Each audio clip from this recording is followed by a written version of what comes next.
Marlo. You are now listening to the Drunken Monks podcast. We're back. We're back. We're back. I'm not back. She's here. You're here for the first time. I am. Hey guys, my name is Marlo Brown. Denise Faber. We are the Drunken Monks. Drunken Monks, baby. And for episode 5, we are back and we have another guest. This seems to be a bit of a trend. We are going ahead once again, and this time I will let my good friend Denise introduce her because it is definitely from your side of the fence that our illustrious guest comes from. No, our illustrious guest. Illustrious, baby. Margot Groenewald. She's a doctor, a PhD, a historian. She's a lecturer at the university, and she's a researcher. She's an avid bird watcher. She is a cook. She's a baker. I mean, what isn't she? Is she a candlestick, like a candlestick maker, or candlestick maker? Probably. A butcher, a baker, a candlestick maker. You know? Baker. No, baker only, not a butcher. There you go. Famous for her chocoladebroodjes, her chocolate bread. Yeah, toch? Yeah, and well, say hi to the people then. hello, hi. I'm not a drunken monk. I'm just a guest. My name is. Just wait. Hey, we're talking about. I wanted to give the bar a name, and I figured since we're the Drunken Monks, we're in the monastery. And so long as you're in the monastery, you're a monk. I do have a fun fact about drunken monks on Curacao. Here we go. Let us know. I studied a lot in the archives of the Catholic Church on Curacao, and many of the reports are about monks. Alcohol and cigars. Cigars? Yeah, because the budget spent on alcohol and cigars for years and years and years was just by the church, far above average. So it seems like a proper name here on the island. No, but that was where that I kind of got it from both Eastern and Western tropes. So I've always thought of like the Friar Tucks, you know, like when you got like Robin Hood, and Friar Tuck was always a jolly-ish folk hero type of a sort, but he was known within certain parts of the legend to be an avid drinker. He partook of sacramental wine and all of that, and of course anybody who likes a kung fu flick knows of the drunken monk technique and that type of thing. So I put 2 and 2, and I'm like, yeah, we shoot shit, we like to drink, we like to go forward and pursued more of the divine. Why not call it that? Yeah. So that's where that came from. Yeah. So, but I think well, on a more serious note, there was this whole context, of course, of people having a hard time, and that's why the church allowed them to have this extra drink. You mean the clergy were having a hard time? Hey-o. I mean, there's cancellation on one. Yeah, I mean, it could have been the population, huh? So that they say, okay, people just go and be merry. Yeah. You have a solution for everything, but I'm talking back in the 30s and 40s. All right. You know, these people didn't have WhatsApp. They didn't have contact with their families. They were living very isolated. So I've written a lot of critical stuff about the church, but when you look at the individuals, you know, I have a soft spot for them as well. But they did drink a lot. Yeah. Just for context's sake, for reference, Margot is talking about the Catholic Church on Curacao, and the Catholic Church in those days were, or the clergy, or the people working for the church, whatever the name is, it came from Holland in those days. Or you're specifically referring to the missionaries. The missionaries who came from Holland. Yes, exactly. The Dominican fathers. Oh, yeah. That's the reports that I read. And of course, there were the frats from Tilburg and sisters as well. Okay. Yeah. But when I saw your drunken monk, I was like, do they know this? You know? Well, thanks for enlightening us. Yeah. But before we get drunk, what are you drinking, Marco? I'm drinking a red wine. It's called a Favoritos, and I brought it here on the island because I'm a snob. Yeah, that's a very. You're a wine snob? One of our favoritos. That's why. Yeah. It is a Carmenera, I think. It is from Chile, yes, but still a supermarket wine. So it's a it's a Wednesday now, so it's a Tuesday. Tuesday, ladies. Tuesday. Yeah, someday. Yeah. It's a school night. All right. There we go. Marlo, what are you drinking? Myself, I just poured myself a little bit of the Bullet Bourbon. All right. Gotta big up the sponsors at all times. I mean, like, however that they come. No, but I've been drinking this for the last week. So, and it's a little smoky, a little, spicy, if that's the word that I want to use. And I definitely need this for the conversation that we are going to have this evening.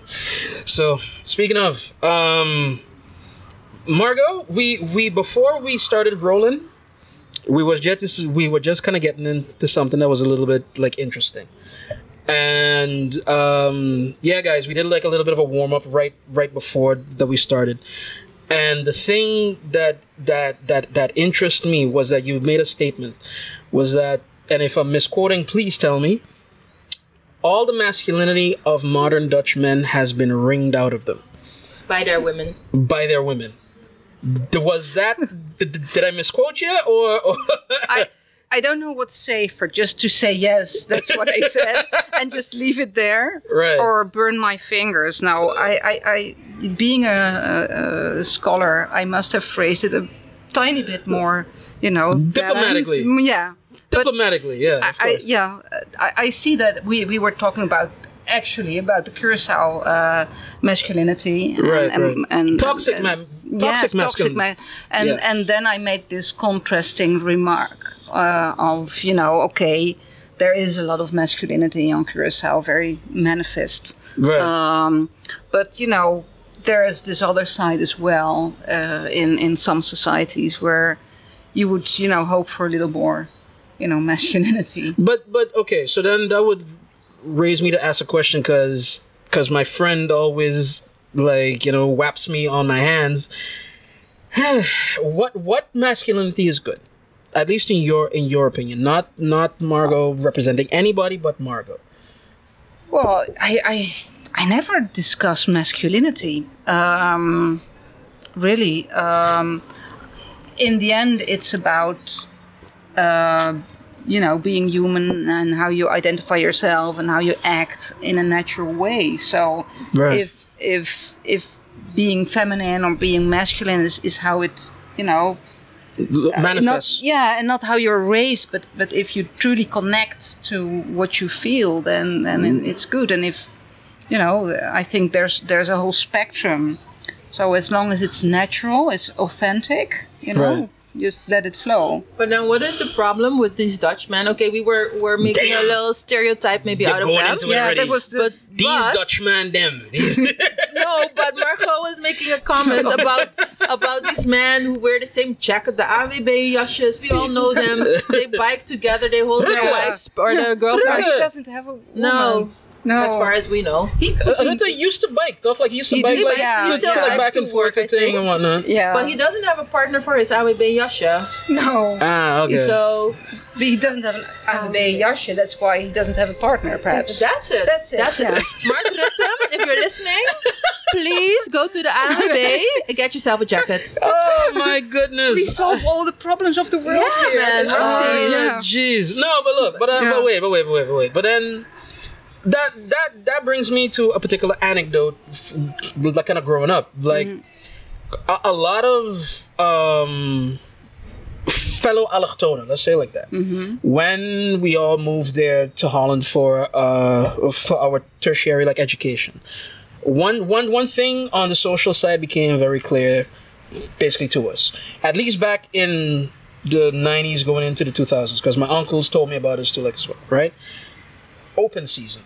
If open you're young, season? Open season. What is that? Meaning that because the competition is low in Nederland, Dutch guys tend to be less aggressive. Dutch guys tend to be more shy. Dutch guys don't flirt as how we do. Why is the competition low, according? Because they don't action what could be theirs. Or at least back then. I don't know about now. You know what I mean? But back about 10, 15 years ago, even then, it was always known that Dutch guys are safe, quote unquote. Even though that has come out lately with The Voice and everything else that apparently that they're not still. But Dutch guys are safe because you can have a conversation with them, but they won't try anything, or they won't do anything, or they won't do this or that or whatever. That was just civilized, or they're gewoon opgevoed. But here's my question, because a lot of times, a lot of the success stories of allochtonen, from my experience, right? When they got through, when they conquered, as you want to say it, if you want to say it like that, I'm sorry, but when the deal was done, they would say every time that a girl said, "Thank God that somebody finally spoke to me." Like, What? thank God. Like, I'm not bullshitting, man. I'm not bullshitting. Like, some version of, I was waiting for someone to speak to me. Or, I thought they just or- wanted the Mandingo dick. Okay. They wanted okay, somebody but then- to speak to them, So apparently. then what the hell does the Mandingo dick mean then? What the hell does It's the Mandingo dick it's mean? the And she's just quiet. Yeah, Watch it Marco right is now. Like, no, she's but making mental why notes. are those words coming out of Denise's mouth? But I think it's okay, maybe not from the late 90s, early 2000s, but I Right. have a feeling that nowadays in Holland, in any case, but also in the States, that non-black girls are buying into the stereotype, but I think it's from actually all the time, are buying into the stereotype of a well-shaped guy, and they just want to try that. But are you talking well-shaped the body or well-shaped the body and the penis? The penis, actually. The body, penis. nobody cares about the body. Shall we give our guest a chance to chime in on this particular thing? What do you think about black penis, love? What do you think of... Then laugh, right? Let's move on. Let's move on. I'm playing. Let's move on. But I can discuss black charm. Black charm. Yeah, but that's not the body part. But do you feel people are Because missing? the charm is very tactile and the charm is very physical. So whether it's the penis or whatever, it can be, big boobs as well. Right. It's let's open, let's get away from heteronormativity. Normativity, yes. Heteronormativity. No, it's very much it's the body and it's the tactile thing, so the body touch and the touchy and everything. That's Which I find weird. Why do you find it Which weird? I find weird because like I told you, like on that episode that we were talking about with when I was talking about like basically my journey through suicide. Yeah. Like at least West Indian, at least from the islands. I don't know about like any like other region, but when it comes to West Indian culture, affection is still low. So that tactile thing is what because I also see It's truth the in what you're saying. yeah. Like there's It's a lot confusing. of dancing and touching Yeah. and whatnot It's and so confusing. but actual genuine vulnerability seems to be Exactly. lacking sometimes. Yeah. And it's something that has, while it's confusing, it's something that I try to find my way through my own life and to give to my master, to give to my kids, to the wife and everybody. But I find it weird that, like I said, that the sexual energy or the romantic energy is always high, especially like in the beginning. And there's, like I said, there's a lot of touching that goes on. Good touching, not bad touching sometimes. But not even in a sexual romantic.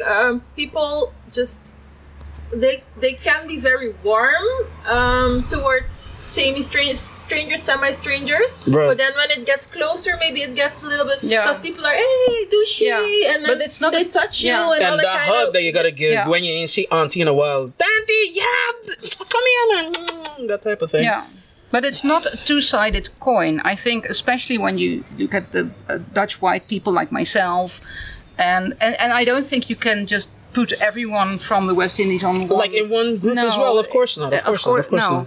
But you're right. There's on one side there's this attraction of the like the dance and the movements and the easygoing. I'm a completely different person now than I was, before, because I opened up here on Curacao at the same yeah. And that's true for a lot of people, I think. Coming from Europe, where it's very, you're all up in your head, and then you come here, and wherever you go, you need to be social, you need to chat, you need to. But so on one hand, You need to say good morning. Oh, Lord, on one no. hand, Yeah, you need you to say good open morning. up, and there's the soft body thing and everything, and in the first contact. But you're absolutely right. There's a huge issue when it comes to the broader spectrum of affection and going deep and being vulnerable, Right. etc. And it's very confusing. But this is a serious discussion. It is Of course, a serious that's discussion. why we brought you here, Doc. Yeah. Now, before Margot tells us what the book is about and where we can get it, I think it should be mentioned that this is not the only thing that Margot wrote, right, Margot? Correct. Okay. Do you want to go? You want to tell us a little bit about the other stuff? Or? Yeah, I love writing, and one of the big things about doing your dissertation, this is my dissertation, so is that once you've done that, it's like the world is open for you to start other research and to search for your own path in your knowledge and to keep hiring the bar of where you want to publish. So one of the things I'm very proud of is that I published an article in Small Axe, which is a very critical Caribbean studies journal. And Okay. Yeah, all the big thinkers, Caribbean thinkers, or people who have something to say about the Caribbean are publishing in the Big X, right? Small X. Small Axe. The small X. It's a big X. But it's small X. yeah. It's small X. Yeah. See. Doc, do you mind me asking you, what was your paper about? That paper? Yes. Yeah, it was that you about published. well, actually, the theme of today, it was about otherness.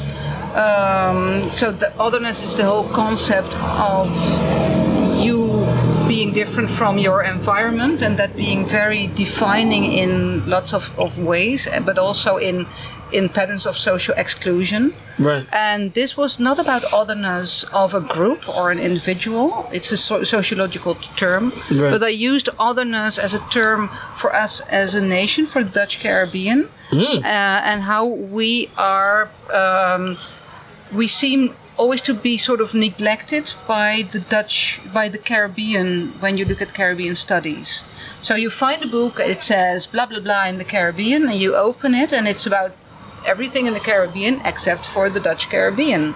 So then it's very easy to say, well, it's the language. Of course, the language, who speaks Dutch? But then again, is an who speaks issue. French again? Yeah. Yeah, like So- who speaks... And it's always the Dutch Caribbean as some sort of an afterthought, not very well understood.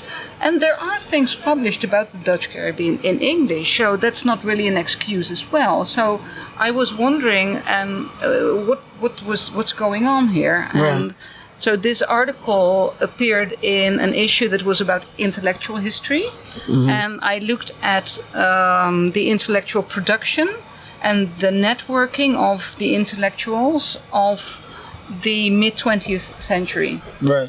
And Within in the Dutch Caribbean. Caribbean. So people like Colette de Brood. In the Dutch Caribbean. In the Dutch Caribbean. And Okay. I looked at, were they sort of isolated? Did they feel like other themselves, like being different than the rest of the Caribbean? Than their peers. Yeah, and were they in contact with people like Eric Williams and Juan Borsch and, well, he's a bit later, but all these people, were they part of that movement that evolved in the mid-40s, 50s? Right. Or not? And if not, Why not? why not? So in my conclusion, I say, well, it was, well, that's a long story. But read the article. We'll Please. publish the link below. Yeah, definitely pass us that link and then we can put it into the description. But I would like to posit a couple of things and you could tell me how wrong or right I am. Mm-hmm. I've always felt... Here's the weird thing. So my lineage from my mother's side is British Caribbean before Dutch Caribbean. My grandmother, my great-grandmother and everybody they came out of St. Kitts and they came out of Nevis. And there's a vein of British Caribbean-ness within my family. So even when I was younger, there were like British terms. They, like that's not a cookie, that's a biscuit, like that type of thing, right? Yeah. So I tried my best to try to follow the line as best as I can. But as far as I could tell, that my grandmother was the one that came over to St. Eustatius, and out of that came the Dutchness within us, and especially with my uncles, my aunts, and my mother. When they went to Holland for school is when that injection of Dutch culture came, because it was a culture shock and they get to learn about that. I genuinely, and if I look at St. Martin, if I look at Saba, if I look at Statia, it's not just mine. It's a lot of British Caribbeanness in that, and hence me speaking English as a first language instead of Dutch. I would posit to you that the otherness comes a bit from, let's call it a lack of looking back on behalf of the kingdom. I've always thought that the current political issues that we have, especially like when it comes to self-governance of one and so, was that Holland, I feel, and somebody has to tell me that I'm wrong, please, that they had a kind of a laissez-faire kind of a approach ever since the forming of the entails. That to cut myself out. Like, I will make sure that everything is there. I will make sure that the pieces are there, but you guys got to learn it. I don't know why. I have a theory about that too, as well. But tell me if I'm wrong in that that the influences of the islands are not like Dutch grown. It's not. We have Dutch traditions and rituals. The Koningendag and New Koningsdag and that sort of thing. But in first instance, I feel like Curaçao is a Latin place. In first instance, I feel like Statia and Saba and St. Martin is an English place that just happens to be Dutch. And tell me if I'm wrong with that then, or if my thought process is a little off with that or whatnot. No, not at all. Okay. No, not at all. Yeah, I'm not dumb. Wow. No. Well, as a historian, we always look at trends. So you see a trend there as well. And for a very long time, the islands were like, even though, for instance, Statia has Golden Rock, etc., we had our moments of fame and of importance on a geopolitical scale. Right. But in general, the Dutch Caribbean was more like a nuisance, like, We're still a nuisance. Yeah. Bouffinest. Excuse me. Let her finish. Let her finish. Indeed, and that's also part of my dissertation research, is that indeed the Dutch, they had these islands, but they were sort of, and especially after the abolition of slavery, what do you do with all the people? There's no work. There's just, there was. I can't get what I need from you anymore, and I still gotta keep you. Yeah, but I gotta keep you. Yeah. So what do we do? So it's very, and that's why. So lots of things changed after the abolition of slavery. Lots of things changed with the arrival of the oil industry on Curaçao and Aruba. Right.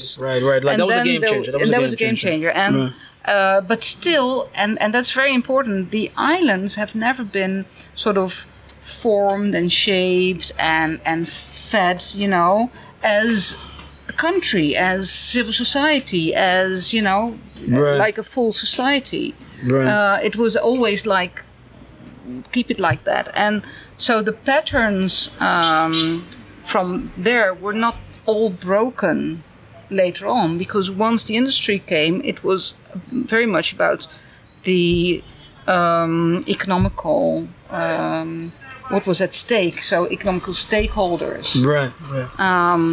So indeed, it took until the 1940s in the last century that indeed things like het Koningshuis and the language and that was all sort of celebrated as something, from us. But there are so many things that people don't feel like they belong to. The belonging to Curaçao is, I think, there are many issues of people feeling left out, being part of their community as a sub-community, but not feeling as part of a whole. So citizenship is, I think, there's a big void there as well. But you're talking about othering and how that's very, I think, visible here or in our parts. Yeah.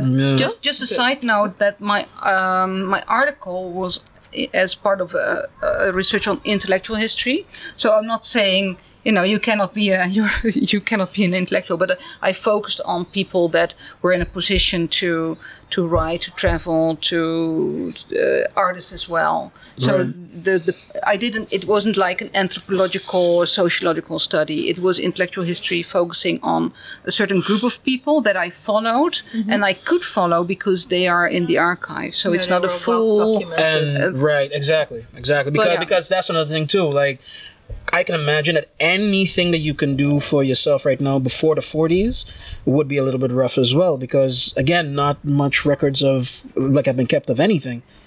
The church had a big collection, I guess, but that is a lot is missed. A lot you don't see in those records reflected, Exactly. of course. Well, if you look at, for instance, the work of Professor Rosemary Allen, Oh, her?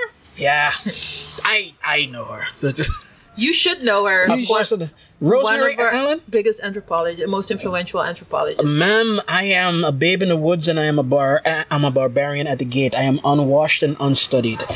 Help me out. Who is she? you're going to love her work. Yeah? She is sort of a kin. She has British ancestors from Saint Lucia. Her mother is from Saint Lucia. Okay. But she is a professor at the University of Curacao.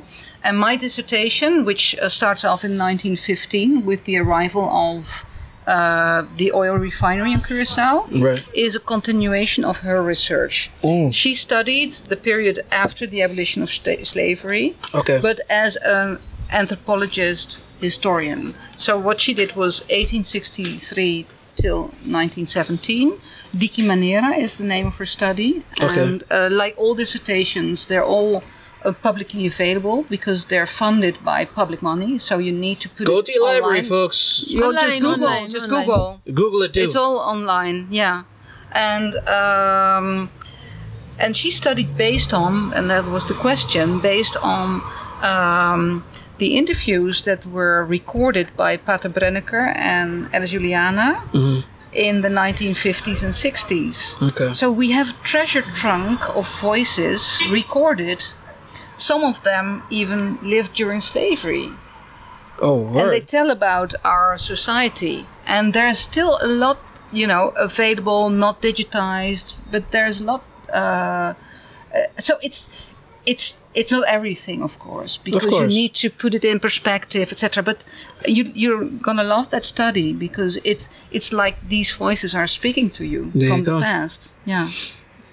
You wanna? Yeah, we diverted a little bit because I wanted to go back to the otherness, and I was wondering, is otherness not necessary in order for us to order the world, understand the world, and to build communities? May I? Just like one note upon that. You can have other just like anything else, and I do agree with you. But other cannot be used in harm. And that's where things get weird. When you weaponize other is when stuff gets bad. That's what happened to us. That's why you and I are here. Huh? Why are we here? Why? You weaponized, like, slavery was the ultimate weaponization of other. Was one of the most hardest, strongest, propagandized, systematic weaponizations of other. Kijk naar hun, they look different at us, they're lesser than. And we can codify it with this. We can codify it by, what was that story out of Noah with Lot? Because Lot had betrayed Noah and whatnot. So may all of the descendants of Lot serve under his brethren and be cursed with dark skin. They weaponized that shit. And that out of that came all of the nonsense. Otherness is good for all kinds of reasons. You need to be able to distinct. That's how humans work. We distinct true patterns. Yeah. And when that pattern doesn't match that pattern, oh, wait a minute, something just looks like it's going on here. And so thusly thought can be had of, why is that different than that? It is only when the other is weaponized and is not efficiently neutralized when it's weaponized. Because you can weaponize it, you can have a weird thought, but if the rest of the society is like, yo, Joe, you talking shit, at that point, you might have your weird thought, but then you are both then marginalized and then ostracized as well. because of social constructs or like whatever, right? For me, it'll always be that other's good. It'll always be that. Like, you learn from other. You learn from, you have a way of doing things. I got a way of doing things. We could figure it out. You check what I mean? When you homogenize, and this is again, Doc, tell me if I'm wrong, in nature, in biology, in numero, when you have homogenization, after generations, it becomes stale. It becomes stale, like Like in bread. right, like inbreeding and whatnot. And so is the homogenization of a gene pool. You don't want to do that. Like, you want to bring in new influences, new factors, new blood, new kind of variables or whatever. There is something to be If you said can, to as yeah. well.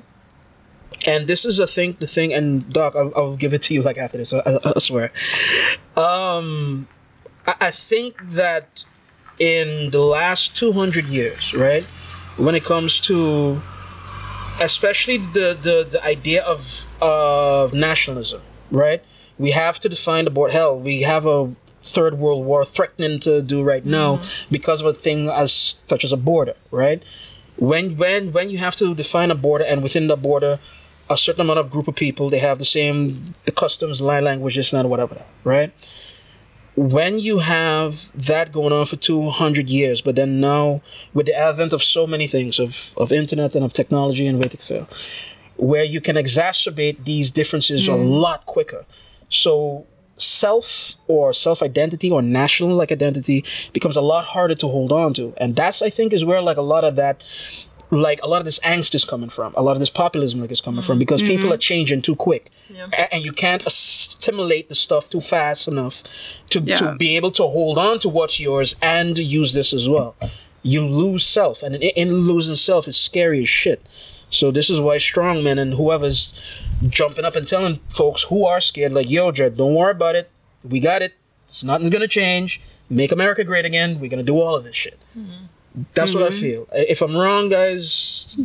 There's no wrong right here, but I like both your observations, and because there is a function to it. And on Curacao, I think there's a very interesting sort of, what's it called, a two-edged sword, two-edged sword. Yeah. Two-edged sword, like a double-edged sword. Sword. That, yes, of course, many people lived here in oppression, and that was sort of fed, and the church played a role in that by ethnocentricity and always leaving out the Afro-Curacao. That was very...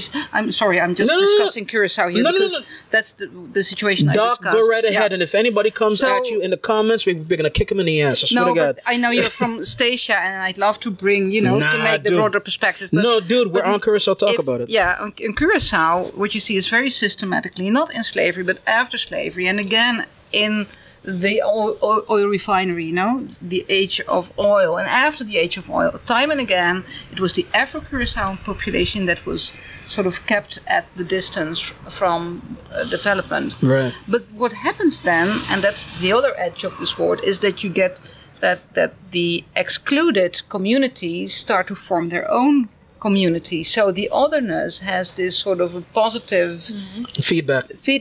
And that's what you saw with the first elections, in 1949, when everyone had, well, not everyone, but there was universal suffrage, and that someone like Moises da Costa Gomes and the Nationalist Party they swept away everyone because of how strong the impact was of community formation, but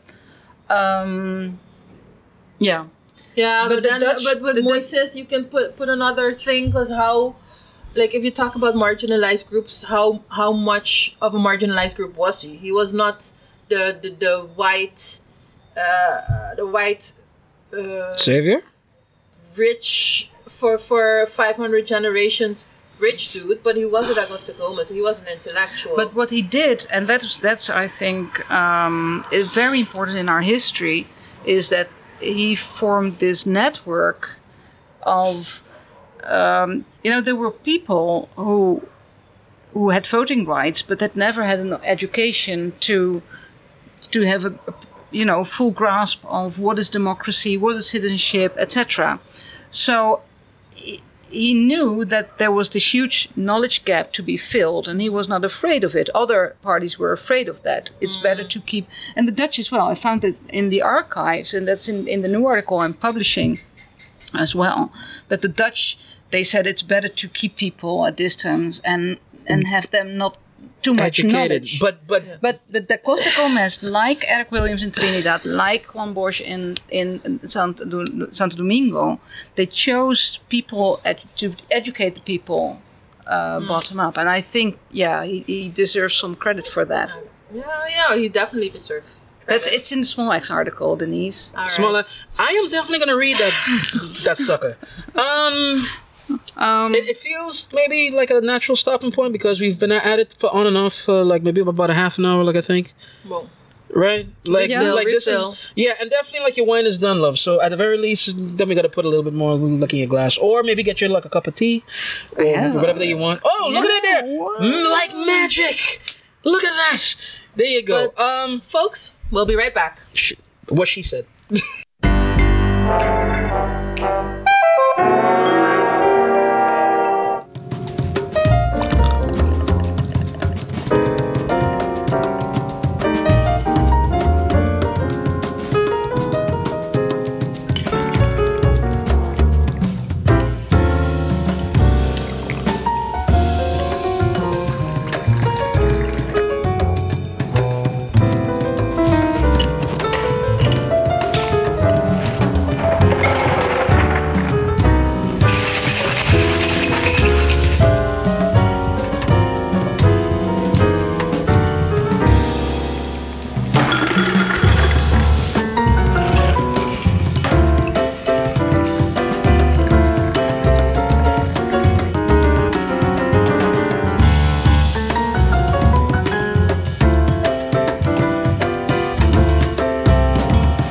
Ask for the Whiskey Sour at your favorite bar. We're back again? I guess. We're back again. We're there. We're like there in the headlights. We're there. Yeah, toch. Guys, again, the Drunken Monks are in the building. We're at the monastery. We're outside the building. We're outside the building. We're in the monastery. In the monastery, though. yeah. We are in the monastery, and our honorary drunken monk. I forgot your last name though. Groenewoud. Dr. Margot Groenewoud. Wout is our honored guest here this evening. We having a church today. Yeah, toch? Preach, Margot, preach. Preach, damn it. Which is kind of funny because of a lot of the work that she's done. But anyway, you said something in the last segment that I found very interesting and I think is part of the crux of just everything Dutch Caribbean. You said that the Dutch preferred to keep the populace, for lack of a better word, but not saying like with malice, but they preferred to keep the populace uneducated, a knowledge gap. I think you can say with malice. Okay. Or intentionally, I think. Right, but wait, but it can be discussed and brought out that was there, right? Yeah. My question is, because easily there's a knowledge gap today as well when it comes to, let's call it full kind of citizenship of knowing your rights and what can be done and what should be done for both as an individual and as a country and all of that, right? Yeah. How do we shorten or get rid of that gap? Or have you guys have thoughts about that gap in any way, shape, or form of how to action it? Yeah. I'd like to be very specific, and that's very important. And it's just like what Rosemary Ellen did. It's about the Afro-Curaçaoans. Right. And some people say, Margot, you're stigmatizing. Why do you use that? And it hurts. But to use the word Afro-Curaçaoan. That's If you're not Afro-Curaçaoan, no. It's not the word. It's not the word. Okay. It's to be specific about the group that was marginalized most. Right.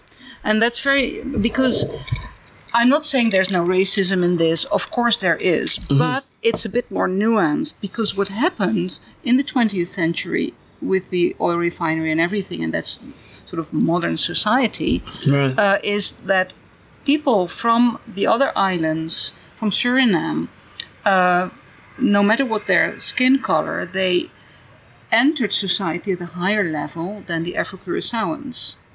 The Afro-Curaçaoans were there were lots of them. It was 85% of the population when the oil refinery was established a little over 100 years ago. Right. So there were many laborers and there was lots of work. But still, there were all these migrants. And it was the Afro-Curaçaoans who were living in Bandabao and Pariba who were, most of them, not allowed, they were not welcome to work at the refinery. So by the education patterns and by everything else, then it was, and of course it was turned around. It was said these people don't have interest in education. And, I find these in the archives. I'm not making it up. I know you're not thinking that, but I'm saying that. And this is what my book is very much about. There's a lot of evidence from the archives in there and from oral history in support of this claim that again and again, and also after the war with the first economical crisis in the late 1950s, again it was the Afro-Curaçaoans who were hit most by the economic crisis. Right. So you need to understand that pattern to understand, for instance, all the anger of the 30 May.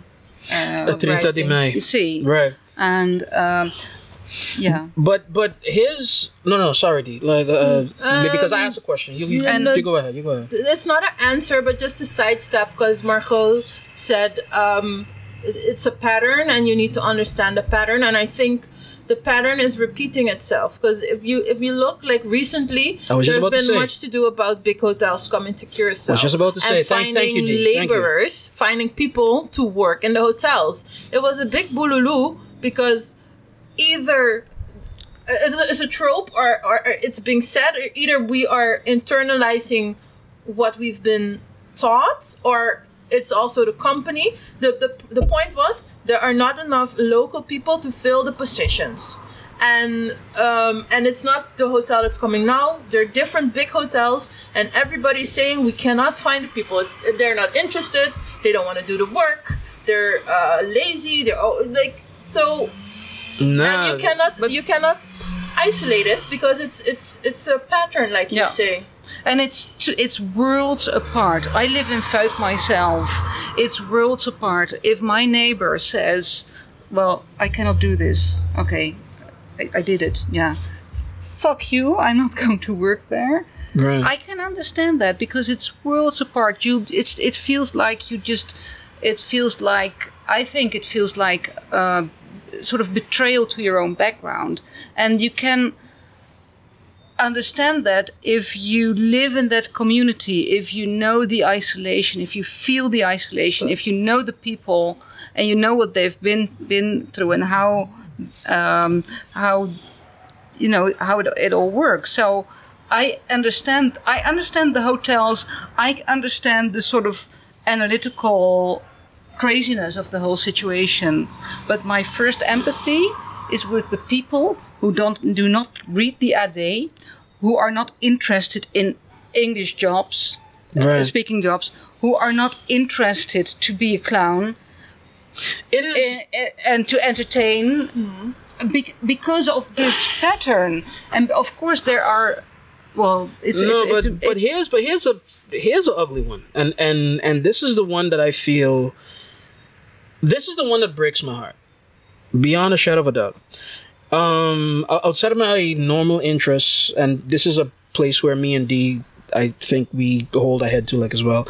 I've always been interested in politics, in local politics, and island politics.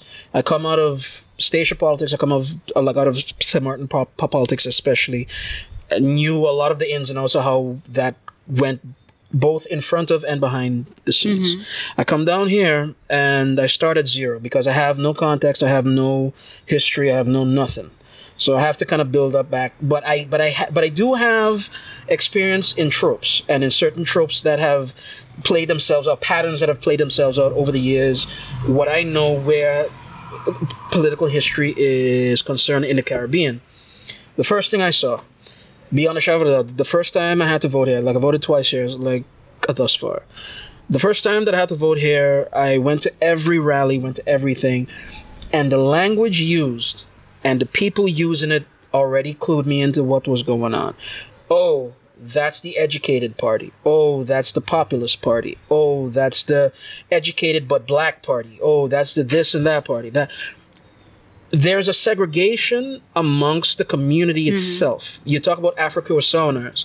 There's a segregation then, and it has its certain roots too in like colorism and Waitikville or one and so. But there's a certain segregation, and D, you are right. There are people that call the line of those people that don't want to work. Oh, they're just lazy, and I hate to hear it. I like it boils my blood to hear it, and I got people close to me that say that shit, and I got to try to find a way to be kind of diplomatic like about it. You know what I mean? But there's a certain kind of like a self-hatred within the community, whereas certain ones who have had generational, not so say wealth, but definitely upward movement.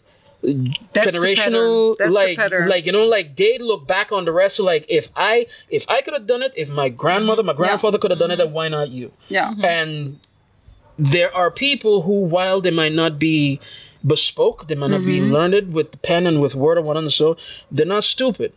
They have already realized what the rest of the Caribbean have realized, that maybe tourism is not what it's cracked up to be. That it's a part of prosperity, but is a piece of your soul you might gotta give for that. Or there's a certain amount of like self-respect that you gotta leave at the door, like or whatever. You know what I mean?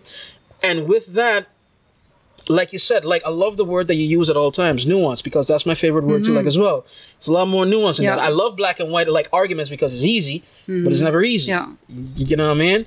And you know what one of the wonderful things is that there's also a tradition of people sticking that middle finger. I never use that, but it's so appropriate in this context. Fuck you and who you rated on. Exactly. And there's a tradition. I'm now studying Dutch-Spanish Caribbean relations. Okay. But bottom up. So I'm also looking at like regular folks moving the to sailor, and from. The nurse, the prostitute. Right. Going to and from places like Cuba, Santo Domingo, and the interesting thing is that there is, and it's not something I discovered, but I think something we need to look at more, is that there have always been people saying "fuck you," who preferred the sugarcane to shell, always because of this, and they felt it, and they didn't want nothing of it. Here's my thing, and Dee, feel free to jump in on this. I always find it hilarious when I meet Dutch intellectuals, past or present, and you let them know that there's a certain amount of fuck you to them, even within yourself, like, yo, I like you, but fuck Nederland, weet je? Yeah. And they act surprised, like, how come you don't? Why we're all part of the same kingdom? No, nigga, no, we're not. We're not. My experience is a whole lot different than yours. And to be honest, what I know from this side, the mere fact that you can't tell what island like I'm from speaks volumes to me. You know what I mean? Like, a lot of Dutch folk are surprised. Even now, is what my experience is that they can't understand the resentment. They can't like understand, and especially when disasters happen, hurricanes happen, and they come in, they swoop in, and they this and that. So we'll take their money, maar rotop makamba, weet je? Van they can't get that dichotomy, and they're surprised every time. I'm like, there's a reason, because we've been fucked over year after year after year after year, and you're doing one good thing fine, but we're still fucked after you leave. Well, you say you love the word nuance. I love the phrase, there's a reason. Yeah. There's a reason. There's so much that looks so dysfunctional or stupid, which has a function and a reason, even though it's stupid. Even though it might not make sense in logic. Exactly. But it makes sense to somebody. Exactly. Yeah. It makes sense to somebody. It does. It does. And I would not say in logic, but without context. And to understand the context, you need to refer back to history. Right. And a lot of time, people are just seeing the end part of something, and you do not see. This is like the iceberg. But what do You you? see in the tip or the onion, the outer layer. Right. But you really have to have knowledge and interest to peel back the layers or to dive deeper, and then you can say, oh, it's not logical, but it's logical because of the But it whole makes story sense. that you didn't see before. Yeah. But then let me ask you something, because I know I like history. I don't know it's in Like your a work. historian. Like. But let me ask you something, because you're a fan of history, like, as well. What is it about history that you love? Like, if you could put it into words. What is it about history that I love? Yes. I don't think I can put it into words, but I'm interested in humans, in human nature, and I'm interested in stories. And his story, it's Her story, damn it. I'm sorry, down with the patriarchy. I stopped saying it because There we go. Lord. All right. but I'm interested Ingeburgerd. in how people are, how people function, how people work, basically. And like I said, every point that we are has a before point, and the before point dictated where we are right now. Right. So I want to know what led us to this point, and this point will be the before point for the other point. Like, I can't explain it, but I'm just interested in the story and see how we got somewhere and what the context is. What about you, Doc? Like, It's what do you love about things. it? Like, What I love, history? I'm not a. I don't think I'm a typical historian, in the sense that what I love is very much. It's about imagination. It's about feeling. Explain. Being in touch with the past. It's. When I go to the archives, it's like some sort of a transcendental experience, because I entered there at 10, and then I'm diving into this issue in this period of time, and I read everything, and then suddenly it's 5 o'clock, and I leave again, and I don't know what happened between 9 and 5. It was like I was somewhere else. Right. So that's what I love about being a historian, and of course the writing, and then once you write you see the patterns. So for many other scientists who have more sort of a visible methodology, very structured, etc., being a historian, indeed it is science. It is It's academic, scientific. and it's Right. There's a method to it. Yeah, there's a method to it, but it's a lot about diving in, and by getting all these information and writing that you see the patterns, and that's what it's all about. It's about the patterns. Right. So that's one thing I love about history, and there was something else I was going to share with you, but now I forgot. That's how it tends to go when we're drinking. Yeah. Oh, like you got it? Well, I'm on tea, and tea and ginger. Give us a tea, Doc. Yeah. The other thing is, my experience coming to Curacao was very much like that of other people. That I never moved to Curacao because of this sort of an illusion or a dream or whatever. It was all sorts of reasons, and I just dived in, and this was my life. And I always said, I'm moving to the Caribbean. I never said I'm moving to Curacao. Right. Because I was a bit scared of the small scale.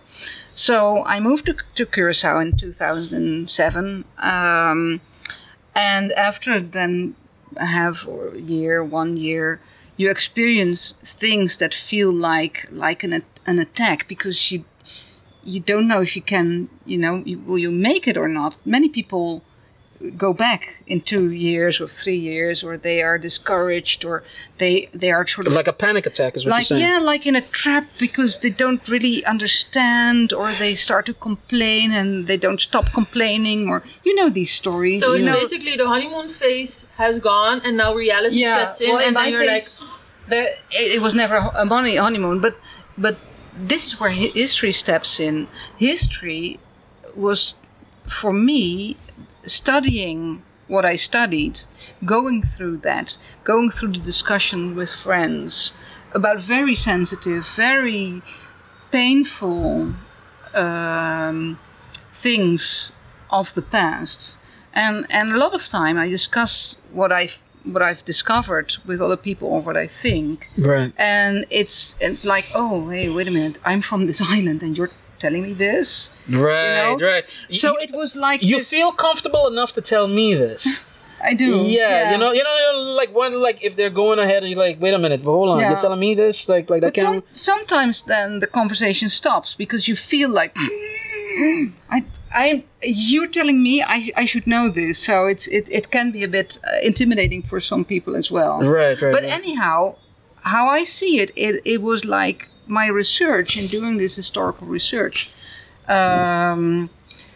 Helped me, and I'm trying to find a good word, but it was like a verwerkingsproces. It was like a healing and getting a grip. And it's not getting a grip in a sense that now I can say, hey, I understand. You got context. But I got context, exactly, and that gave me so much peace. And I'm getting a bit mushy now or spiritual. No, go right ahead. Go right ahead. I love to be in a place where I feel love. You know, exactly. I love whether it's with. Oh, I love you too. Is that you're an honorary monk, or is it like nun? No, I can choose. Like, I'm a sober nun. You're sober. Sober as a nun. Like that's actually like a springboard too. There you go. I'm on tea. I'm a sober nun. No, but I like to live my life in peace, and to be connected, to be able to. You know, I'm a very critical person, and I can be very angry, and I can say things like "fuck you," but still. That's number 6, by the way, people. But still, in the end, I want to sort of be compassionate. I think that's the word. Sowieso. On whether it's compassionate with the victim or with what's the other person? The perpetrator or the victimizer. Yeah. So. So this really helped me to get back into that place and to not to divert into all sorts of alleys where there's more misunderstanding and lack of compassion, and to go back to a place where I could be here in a compassionate way. And history gave you that. And history gave me that. Amen. Can you have that without history? Because I hear you and it is nice, blah blah blue. But if I'm just a lady from whatever, Asse Delft, and I moved to Curaçao because I just like the warm weather, and I've been here once and it was awesome, and I just come here to work at my the store of my friend. My Dutch friend has a store. I will work there. Do I need to know this entire history to be able to... You could be inspired by what I just said if you are this lady from hello, lady from Assendelft. Hello, lady. We don't get there, though. We don't really get there. You may be inspired by I'm losing compassion. I think many people are losing compassion when they are in a place far from home that they don't understand, and that sometimes feel like an attack, of course. No, but here's the thing too, Nodi, and if I may, Doc, right? You might not have to be a historian, but you definitely got to be a bit empathetic and understand. I'm not home anymore, but I can make here home. Every time that I moved, like I've moved like 3 times like in my life that I had to make a big life change or whatever, right? And every time it was to something that was sometimes marginally different, sometimes way different. But every time I had to all right, you know what? Ik start op nul weer. Ik start op nul and I got to learn my street. And in learning my street, I learned my neighborhood. And in learning my neighborhood, I learned my section or my provincie or whatever. And in learning those things, learning means I get to know my neighbors, their story, what their history is. You don't have to be a historian, but you get to know your neighborhood. And in that, I think that same, and we're not knocking any women from like Asse Delft or whatever, but what it is that a lot of Dutch folk come here on at least a temporary mindset, if not a temporary basis. They think that here is just a stop on the way, and in that they become insular. They have Dutch hockey teams, they have Dutch sailing movements or whatever, and there's a certain amount, there's not a lot, but a very small percentage of that group play mass and carnival, go eat at like Plaza Bio and Plaza Nobo and Kiko Kiko, that integrate with our Thijs is a good example of that. Thijs looked into what it was to be from here. He forced himself to learn Papimento. He forced himself to learn like the praktijk of here and everything else. Not a lot of people are willing to do that, because when you come here, if you're from abroad, you and privileged, may I say that. If you come from abroad and you have a certain amount of privilege where you don't have to intermingle, you have two choices: stay comfortable or get out of your comfort zone. And a lot of people choose to stay comfortable rather than get out of their comfort zone. And so thusly, the idea of privilege and otherness and the Makambas here and the locals that and Yuri Kashao Kiko Kiko, that separation stays strong because there's no comfort zone that's being brought out of. Certain ones might put it to the locals, well, why don't you embrace them more? I can't embrace them if they don't want to come. Like if they don't come to me and run some domino, if they don't come to me and then we go to like a Ritmo Combina concert or whatever, then I can't teach you if you don't want to be taught. You understand what I mean? And you have more power to be taught than I have power to reach you to teach you. You understand what I mean? You could live your entire life and not bother with me. I have to live my life around you. But do. Of course, the key is authenticity. Exactly. You don't need to sell your soul to sort of blend in or anything. And that's be Nederland. We're not telling you to not be Nederland. No, but just learn from here. That's what it is. I teach social justice, right. Social workers, and of course, then we talk a lot about things like this. And I also work a lot with, in other projects where this comes up a lot. And the concept that I really love in this sort of how to cope with all this diversion and people coming in and just for a I think you're absolutely right. The mindset is different. A concept that I love to explore more is cultural humility. And I think that's sort of what you said about your own moving around. It's when you encounter new people, whether it's in your own environment or in a new environment, right, that you are aware, I know nothing. You tell me I see a man. When I look at you, I see a man. Yeah. You tell me about Stacia. You tell me about your maternal line of the British. You tell me a lot. And I know nothing about you. I cannot fill in anything. The only thing I can do is be open and ask you questions. Exactly. And I think a lot of times there's so much being filled in, and not being stereotypes. Truly, the stereotypes. Which you and Margot were talking about, Denise, last Saturday. But this is it's more than just stereotypes. It's also. For instance, you're working with Dutch people in a project, and you try to explain things about this society, and then it's about nuance. Then they say things like they use the word nog or nog niet. Still, so yet. There's so many thinking errors, you could say, like. You sort of from the Dutch perspective, you think we're developing, so you're not yet there. Yeah. And this is just an example of what's going on. And I think we all do it of filling in.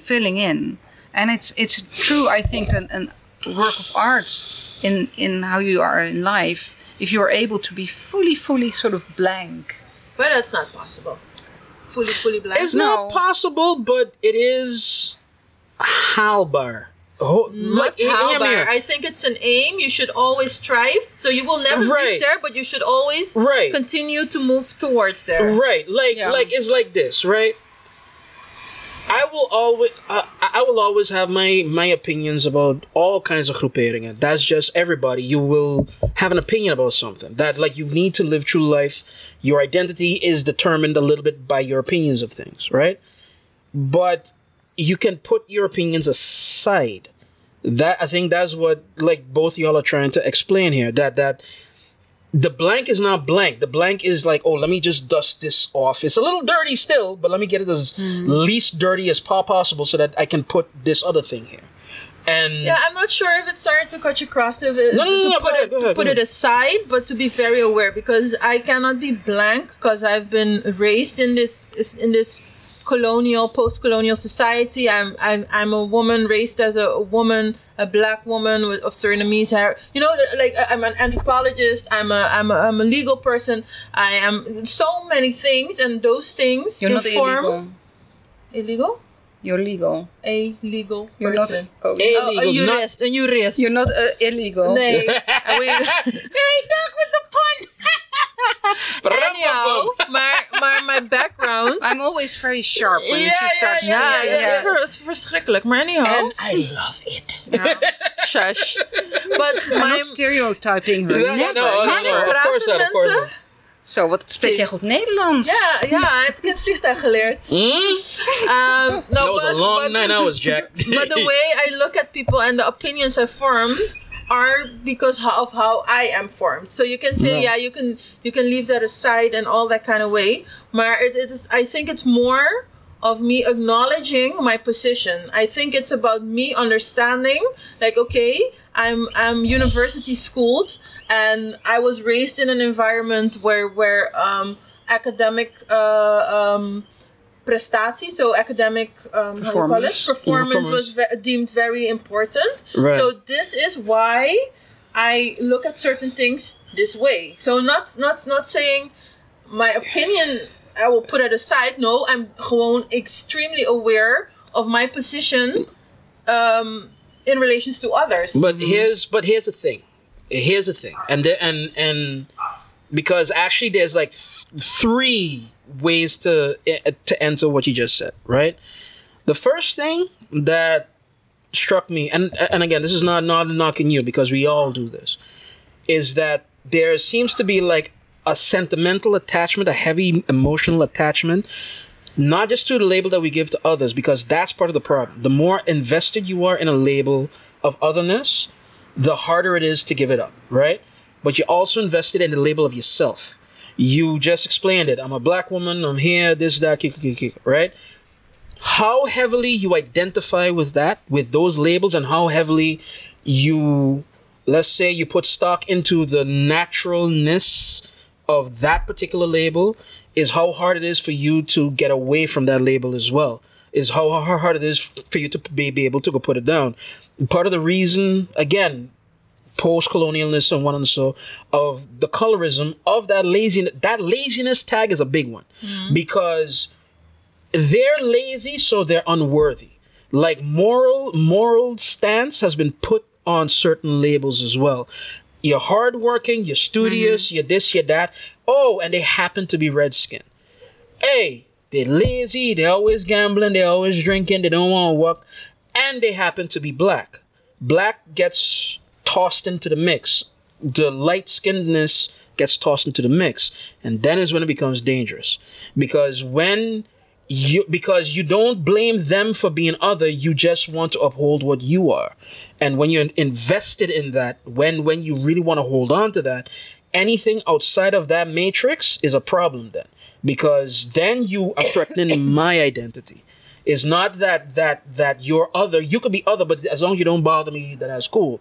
But from the minute your otherness like mixes with mine or struit mij of weet ik veel, like, hey, my mother told me this one playing. She had a blessing and a curse because she's from St. Eustatius, no?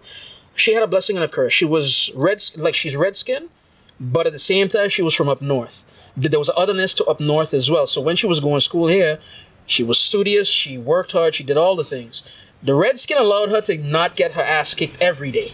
But her being up north got her ass kicked. And she had to fight, and she had to be a tomboy, and she had to do all that shit.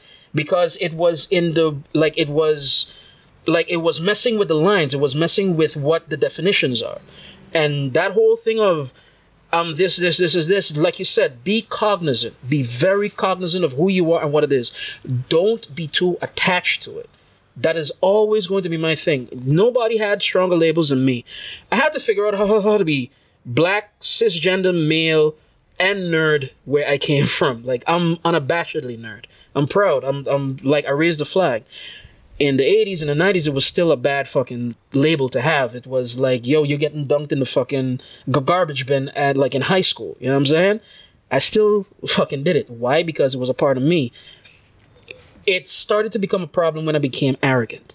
And I had to kind of ease back. And I had to like, yo, I'm nerd, but I'm not smarter than anybody. Like, I'm nerd, but I have more to learn. I'm nerd, but I'm not better than people. That's where it gets kind of weird. It gets kind of, you know, you can have the labels, you can have them, but be careful with them as well. And be, you know, and understand what those, understand the nuance and the context of those labels as well. Yeah, but I'm not talking about. Oh, sorry. Yeah, No. Sorry, guys. Sorry. Like once I start, I just can't stop. No, exactly. Context and power as well. So power differences in a specific context, because it's one thing that we play around a little bit, but there's another if there's something at stake and there's a power difference. And, right, like we could joke around all day, but if we're all up for the same job, then it becomes ugly. Yeah. Then it becomes scarce. Like it becomes like resources that can't be divided. Yeah. And yeah, but I don't know, man. The second thing that I had with what you said was, for lack of a better term, like, while you have those labels and while those labels exist, those labels need to be fluid, if for lack of a better term. They can be in kabaka. Cisgender, hetero, male, and all of that, but who knows? Tomorrow, whenever the hot guy passes by, correct. Just like, hey. No, but I don't think. Right? I think most people are not. I think most people are not in gebakken. You label yourself according to the situation. Everybody is gray. Everybody is nuanced. And according to the situation, you pump up some labels more than others. Sometimes you hide your labels. Everybody, there's internalized stigma is doing his dirty tricks as well. Yeah. There we go. Yeah. And now we've come to the point. There we go. Internalized stigma. Talk about that, Doc. Talk about that. Well, I think those parts of your identity, like being gay, something, I think that's a big one. In a society is not exactly that you can be very outspoken, be very open, and say I'm gay. So there's no point because I'm out of the closet and everyone loves me. That's that's the ideal. But even in that situation, and I'm saying this based on science, a lot of research being done on this, that if you look deeper, then you see that people, for instance, in the LGBTQ community, even those that on the surface are just, participating fully, being privileged, etc., then at a deeper level, there is suffering. There has been suffering in early youth. So I think it's an ongoing process that we all have to, deal with. And be kind, people. And be kind to yourself. Be kind to yourself, because have a laugh. Of course, it can be that you think you're straight, and then Exactly. But I think even without big things happening like that, it's a whole process we go through, and I think the times that we are living in right now, with things like representation being, and rightfully so, an issue in media. If you look at the offering of Netflix and you compare that to the media that was out there like 10 years ago, there's even 5. Yeah. Even 5 years ago. And the struggles that you see in, for instance, in the Netherlands, with a journalist publishing a book about his privilege. Wait. Joris Luijendijk. Wait, that was a thing? Zeven vinkjes. Yo, help me out. Like, is this... That's a thing. Well, this is... These are like, fuck it. I'm trying to be compassionate here. Joris Luijendijk is a journalist. And It's a joke. Sorry. And he, Compassion. and he was very much the golden boy. So he even made it to getting a job at The Guardian. And then at The Guardian, for the first time in his life, he's white, cis, straight, male, whatever. His parents were Please about tell to me he's do. blonde. Yeah. He's gray now, but he might have been blondish. Yeah. What, he got like the Anderson Cooper type of vibe? Like, yeah, like that Anderson. No, he's so hot. Yeah. Because Anderson Cooper is hot, y'all. Let's be honest. Continue, please. Sorry. Okay. He had it all made. Then he went to The Guardian, and suddenly he started to feel insecure because he was a minority. He couldn't follow the jokes, so he experienced what you and everybody experiences, who's not cis white gender male 40 plus. So these and that was but the thing is that it opened him up to all the things that people like us already knew for ages, and especially black women like Professor Gloria Wekker, and there's a whole group of people that pinpointed at privilege like 20 years ago, and then they were like ostracized. Ridiculed. You stelt your on. It's like it's not that bad. It's and not, you're seeing ghosts and stuff. And now because of this man Joris, and he wrote a book and it's called The Zeven Vinkjes. So you know Vinkje? The checkboxes. Yeah. And he said, check marks. And I think one of the things he says that's good to be said, because many people never think about that, is how can it be that these Zeven Vinkjes, people like me, we represent, I think, 4% of the Dutch population.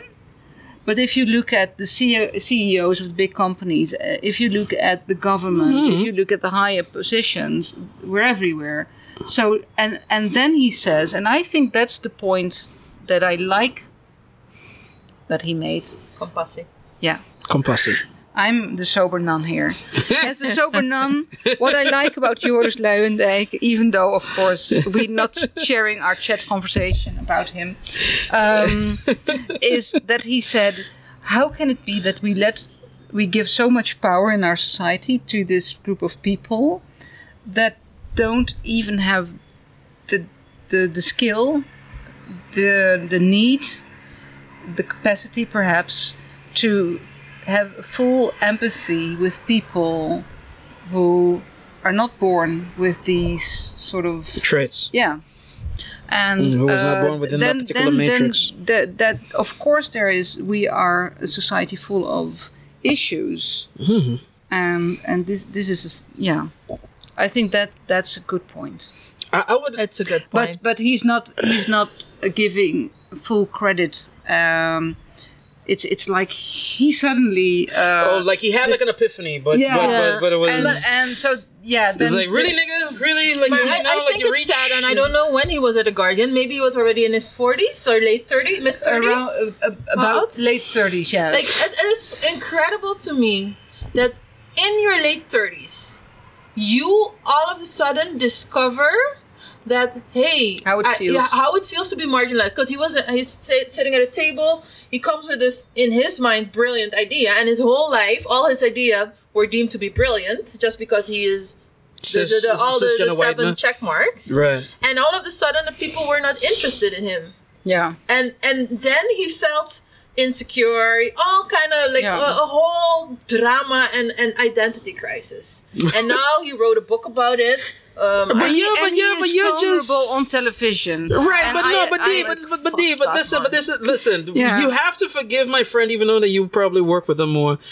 But she ain't got time for the bullshit.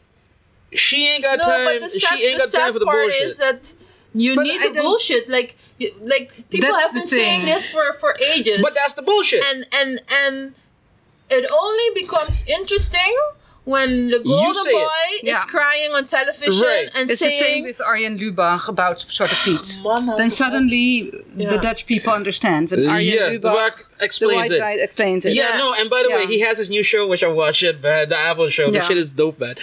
It's a little bit more like a him. Yeah. But anyway, But the thing is, maybe we can make this transition back to Curaçao.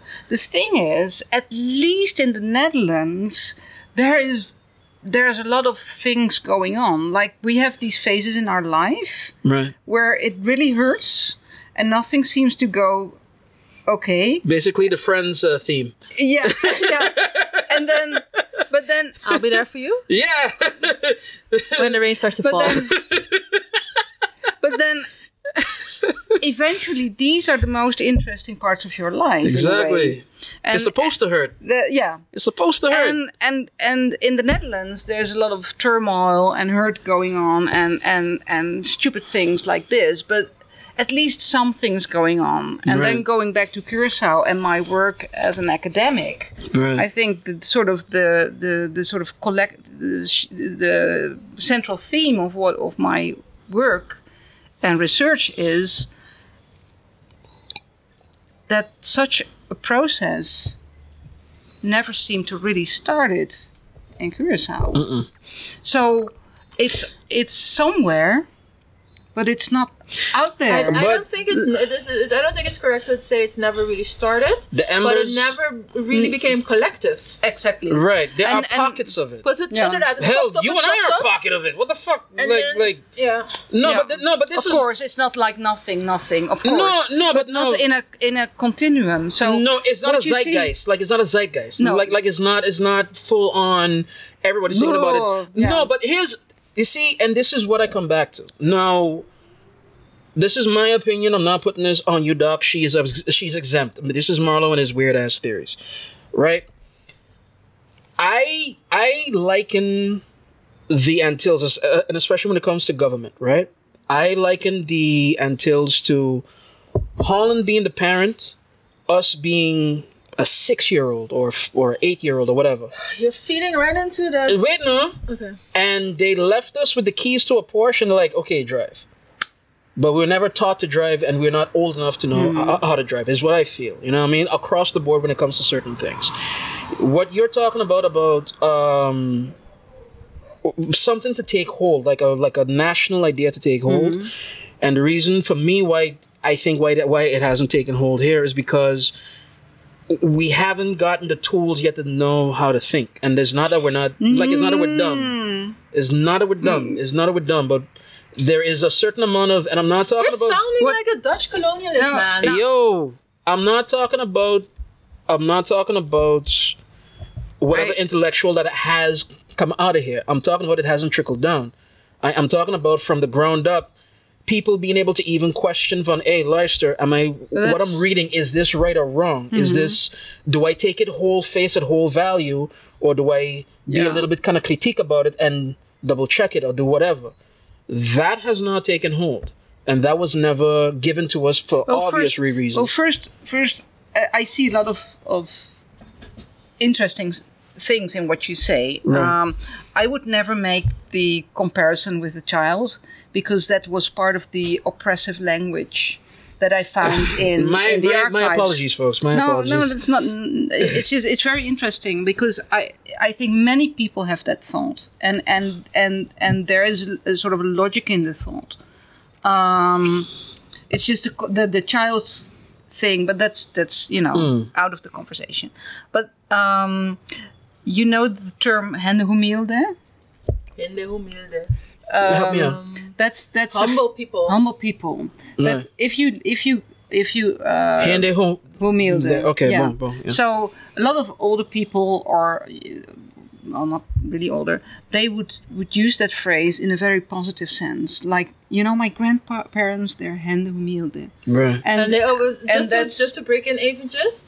Often, if they're talking about like somebody who made it big in Curaçao, politics, sports, whatever, You they were like a to star. say, but he's from a humble home. He's from a humble family. Dat is gewoon. Yeah. Like, sorry, ga door. Maar, But in the past, that was part of something created by the Catholic Church. So that's part of my dissertation as well.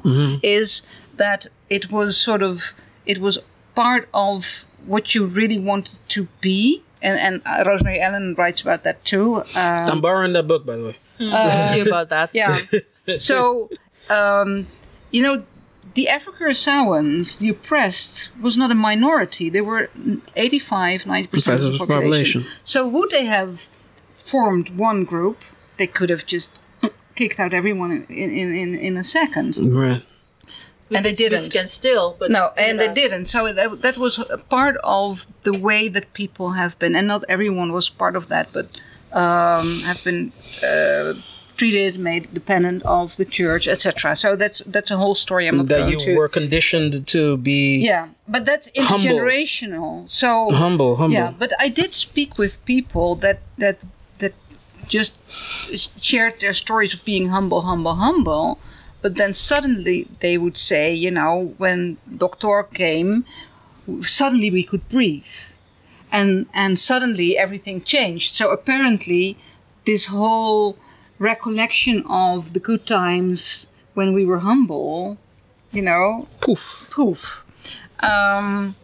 So what happened is what happened, as if there's just one narrative and one truth. But, Of course, But of like course. you said, the key in the car, that really spoke to me, because that's what happened with decolonization.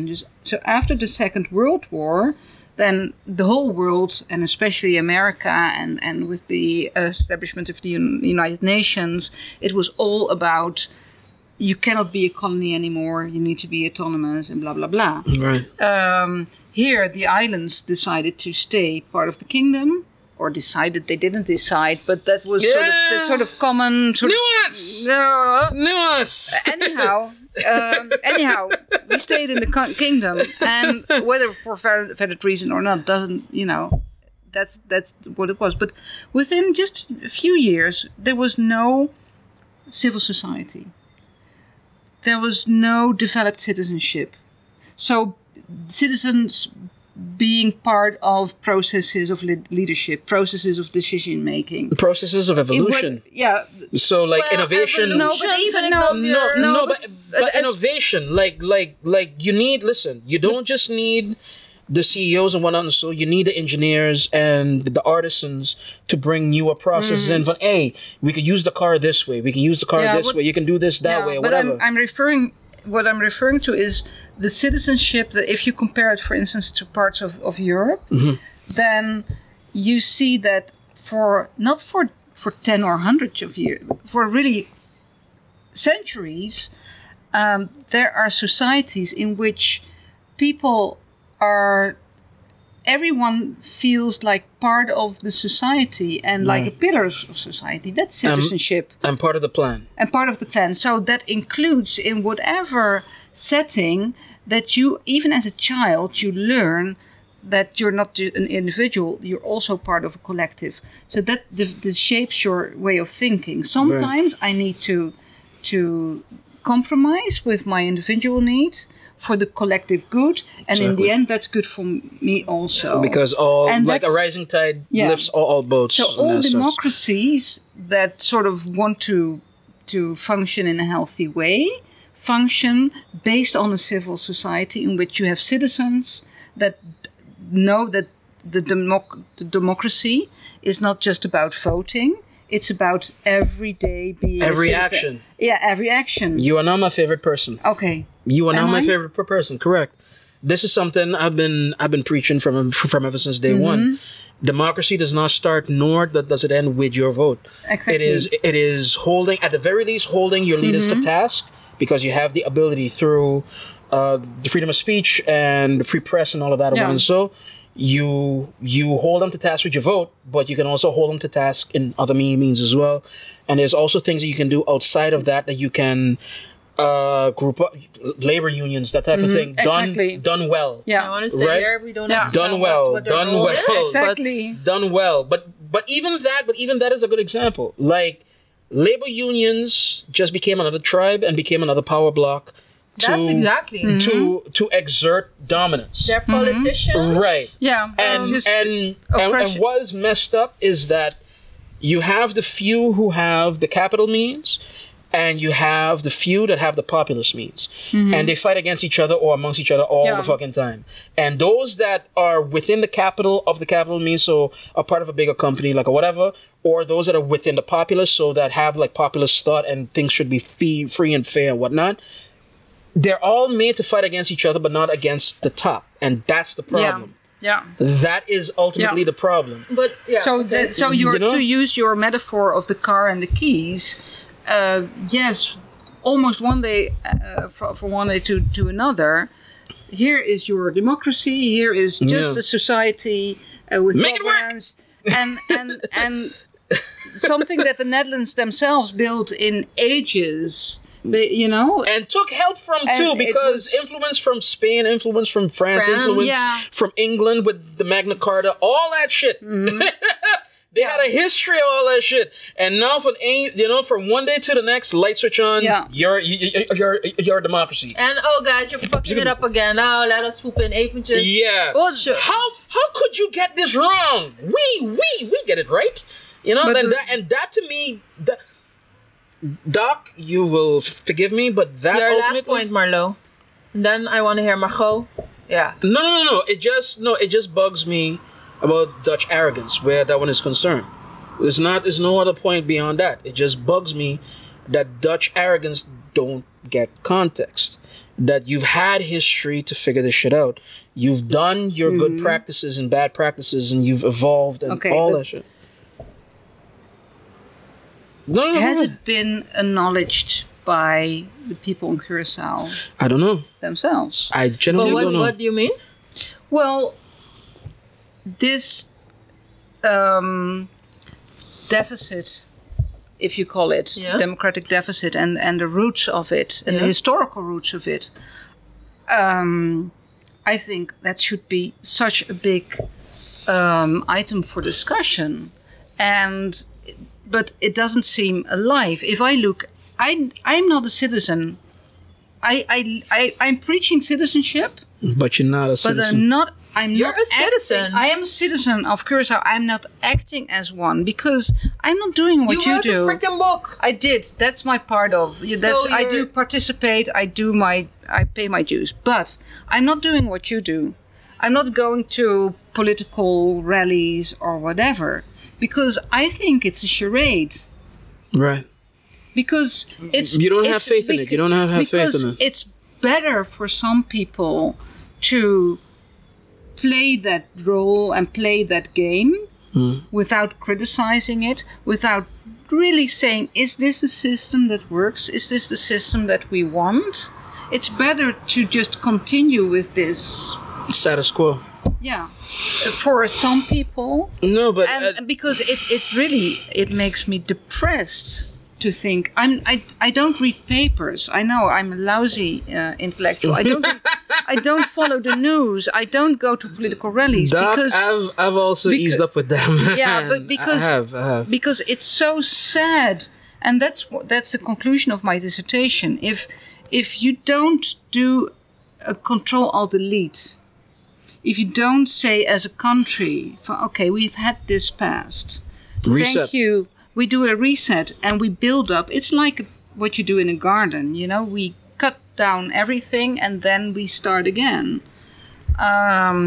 Then there's just one thing that you do, and that is continue to walk in the track that was created by Others for you. the others for you. And So what the good practices were for Yeah. And that never happened. It didn't happen in the 40s, but that's understandable. It didn't happen in the 60s. It didn't happen after 30 May. right. There was never this full reset, this sort of collective But is it moment, and that's supposed to hurt, and we're sort of avoiding the hurt and keeping comfortable. Truth- You use the word comfort. I think that's a very important word. There is a minority who has comfort in the way it is, and that is powerful enough to sort of- Dolphin. But I want to bring it back to something you said earlier, and maybe to conclude, because you were talking to in Holland right now. There is sort of a reckoning happening. The discussions about a million things, race, Gender. sexual conduct, gender, all kind of things. The discussion is happening, and Yeah. it used to be in the taboo or uncomfortable topics, and now everything is breaking open. then what do we need here? How can we get to there? Because you say, the Dutch people always say, is nog niet daar. And in this case, I would also say, but how can I'm we... not saying not yet. But how can we... Because that implies that you need to... that's the ideal. I get it, Yeah. but I find I agree with you. There is a reckoning to be had, and I agree with you that you say the small minority is comfortable, and so we keep the situation so that we keep running in the track that was already laid out for us. But what can we now, today, in this time, in our time, do to start that shift? No pressure. No pressure. None whatsoever. Well, historically, Historically speaking. no, historically that takes blood. Blood and ages. Yeah, Blood, sweat, and tears. blood, sweat, and tears, and you need to have a real disaster and pain to. You need to feel discomfort. There needs to be such a discomfort that this something like this will start. It will. I don't believe in having such a movement when a core of people are comfortable. So that's what I wanted to ask. The discomfort needs to be in that small group that's comfortable, because we can look at the past 2 years. We've been hit economically, then we got COVID, then the country is in all sorts of problems. A lot of people were really struggling to survive, and a couple of us were sitting comfortably. So you could have seen, you said you needed, I don't remember the word you used, you need pain or tragedy, that was not the word, but you need something bad to happen. And you could look back at the crisis that we've gone through as a starting point. Yeah. But it was not it is not the switch. Well, historically again, very often it's a common enemy that does the trick. So it's either the discomfort. Or but another that's outside. Like if you look at Aruba, they had a shared enemy, us. But it didn't happen for St. Martin, for example. No, but we were also we're still the. You see, but if I may chime in on that one, just short. Thank you. Short. There's a difference between the hate for Aruba, the hate from Aruba for Curacao, and the hate from St. Martin for like Curacao is what I'm feeling. Really?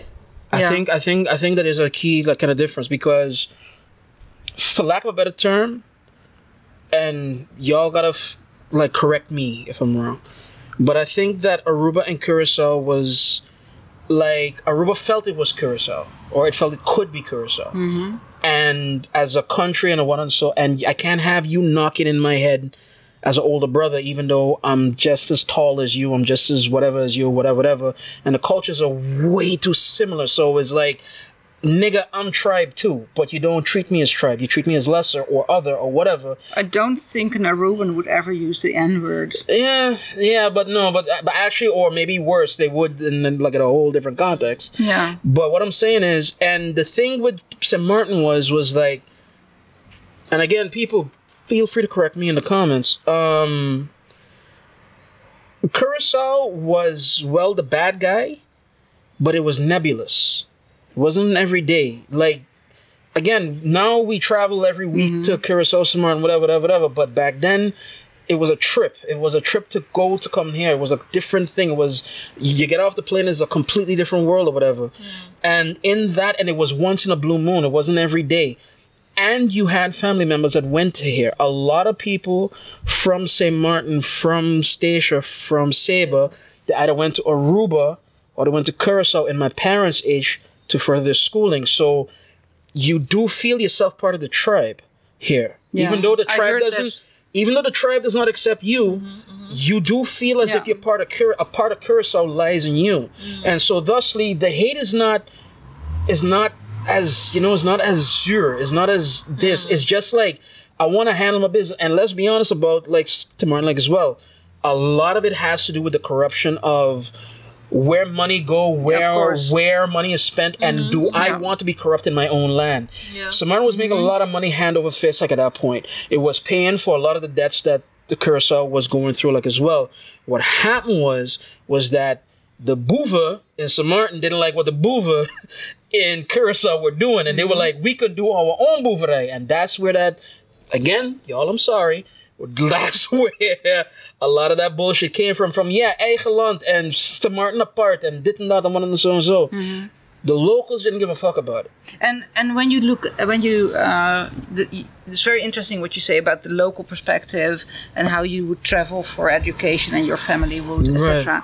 That brings me to the question, is that a closing question? You used the word closing, I remember. Sure. What's left of the Netherlands Antilles as some sort of an identity? Did you feel that in your youth or in your family? Being part of that. Let me give it to you first before I answer, and then we'll leave you with the last word, and then I'll be done with it. Then I guess. For me, okay, but I was a kid. For me, if you're in Curacao, the Netherlands Antilles was not a thing. So I'm speaking for myself. I don't know what the general feel was, or I don't even know how my parents or my older family members felt about it. But to me, on Curacao, you don't even bother, you don't even know about the Netherlands Antilles. We're Curacao and this is us and that's it.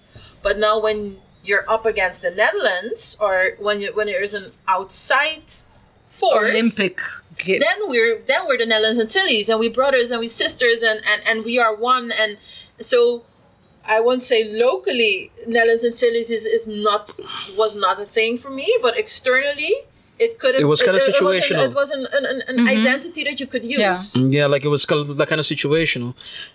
I had that, just to top off, like basically what you said. I had that when I moved to Nederland, because there was always how I grew up. There was always rivalry between the islands. Statia Sabre don't necessarily like each other. We stand each other. There's a lot of intermingling, but we don't like each other.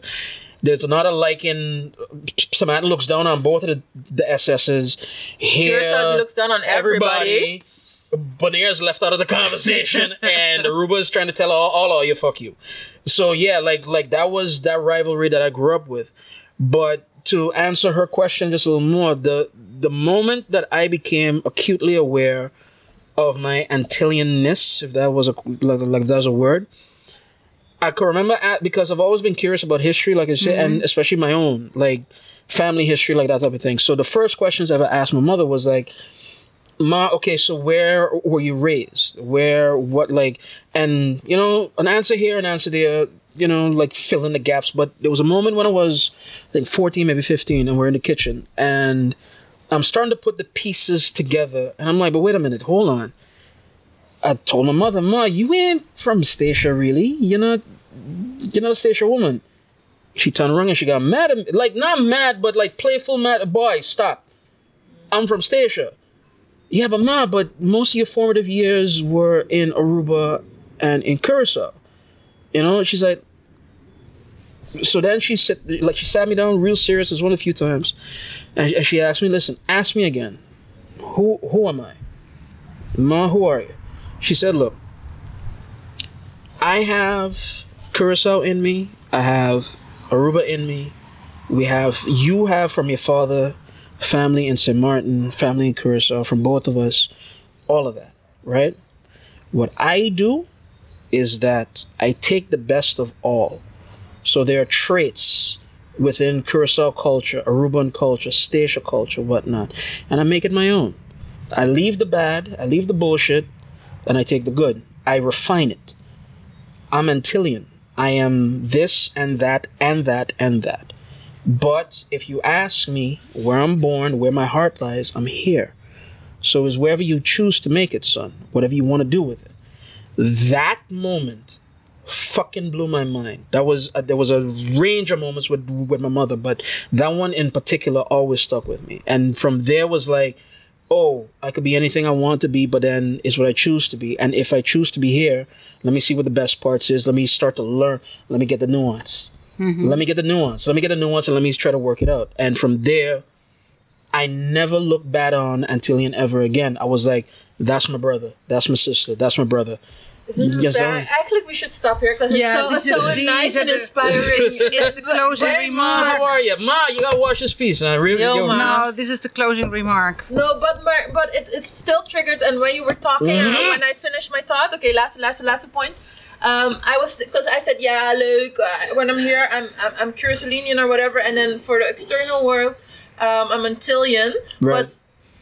But that, I have to nuance it, because when I got to Holland, early 2000s, that was a periode Antillianen, Kiko. Yes. It is, and it's something that stole you a car, said, something you said also triggered it, because your mom is Antillean and the whole story. Maar at that point, I was like, nee, wie is het? Zijn het Sint Maartenaars, de Arbanen, or is it een Jullie-kwartaal? Oh, Benarians? No. So that's not us. Like that's a different type of nigga. then I had an issue with Antilliaan. Like, why are you calling us Antillianen while we're distinct Waarom scheert je people? ons met één kant? Yeah. Like why you doing this? We have a weird dichotomy. There's a push and pull, but there's a push and pull. Listen, like one of the best things I ever saw in like Game of Thrones, out of all things, was stronger. 5 or 1. 5 or 1? Yes. Hangt vanaf. And what? There's 5 fingers. There's 1 fist. It depends. Okay. We're all part of the same thing. You know, we can be individual or we can be one. And there are times and places where it serves us to be individual. There are times and places when it serves us to be one. Yeah. And depending on what it is and what you need to do, like as well. I will leave it at that. Yeah. Doc, bring us home if you don't mind. If you got like any closing thoughts, if you have like any. I just love it like it is. All right. Here, it's just perfect ending. Did you have a good time, Doc? Of a perfect conversation. Yes, I loved it. Yeah. And So it was you'll like be back. Season 4. Your marker's done set. You are the sober nun. The sober nun. Yes. Salute, sober nun. Cheers, man. Cheers. Hey, ho. Nah, man, but